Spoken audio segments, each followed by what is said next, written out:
pagdaan, dapat sumanakay sa kanilang libangan. Pati ang mga nuhuli ng isla, magpapit.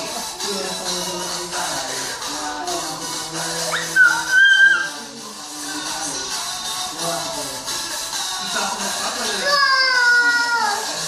ay sinasawag ng Sindero Ride.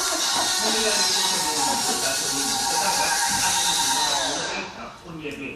Ibiling niya kada taon ang tinataas ng nivel ng dagat sa mundo. Pero sa Pilipinas, nasulat nila na sinatataon nito 4 beses na mas malaki.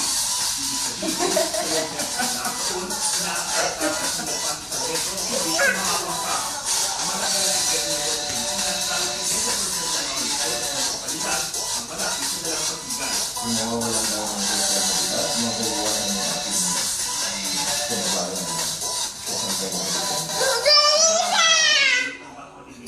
or sa pagtaas ng karagatan, gaya na nangyari ng mula sa mga Yolanda at Eastern Italia. Ito sa magdiwang na pangangalaga itang ipagkakanay. Ito yung mga tinatawag na moral concept of the kumbaga, paano sa silang sinipilang hindi ng mamalayan. Hindi magkabay ang ito ng quality, nagkahanap ng mga alternatibo ng pagkakakitaan.